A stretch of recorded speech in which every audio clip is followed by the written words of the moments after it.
விருத்தாச்சலம் மற்றும் திருப்பத்தூரில் குடிநீர் விநியோகிக்கப்படாததை கண்டித்து பொதுமக்கள் சாலை மறியலில் ஈடுபட்டனர்.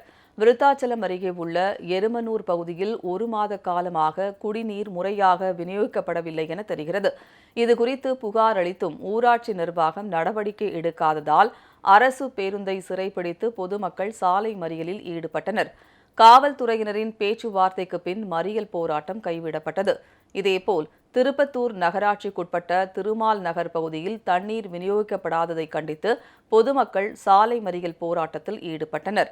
நகராட்சி நிர்வாகத்திடம் 6 முறை மனு அளித்தும் எந்த நடவடிக்கையும் எடுக்கப்படவில்லை என அவர்கள் குற்றம் சாட்டினர்.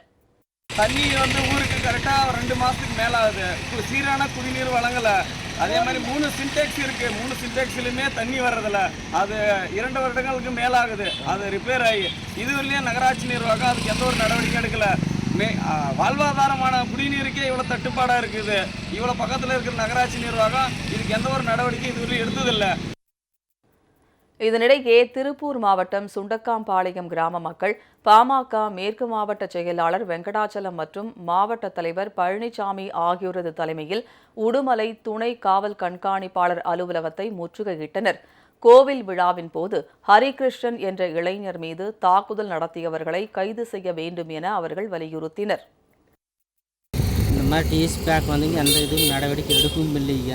இதே நாங்கள் ஒரு டிஎஸ் பையனவோ இல்லை ஏட்டு பையனவோ இல்லை ஒரு இன்ஸ்பெக்டர் பையனவோ அடிச்சிருந்தாங்களா, இந்நேரம் எங்கள் மேலே நடவடிக்கை எடுத்திருப்பாங்களா எடுத்துருக்க மாட்டாங்களா? இதுக்கு எங்களுக்கு ஒரு முடிவு செய்யுங்க. அதையும் கூட எந்த நடவடிக்கை எடுக்காமல் இருக்கிறாங்க, அரெஸ்ட் பண்ணாமல் இருக்கிறாங்க. நான் அரெஸ்ட் பண்ணுற வரைக்கும் இன்னைக்கு வரைக்கும் என்ன இருந்தாலும் போகவும் மாட்டேங்க. இதனிடையே தென்காசி மாவட்டம் பங்களா குடியிருப்பு கிராமத்தில் கடந்த ஆண்டு பெய்த கனமழை காரணமாக சேதமடைந்த பாலம் இன்னும் சீரமைக்கப்படாமல் உள்ளது.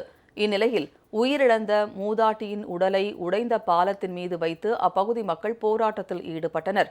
சேதமடைந்த ஆற்று பாலத்தை உடனடியாக அரசு சீரமைத்து தர வேண்டுமென அவர்கள் வலியுறுத்தினர்.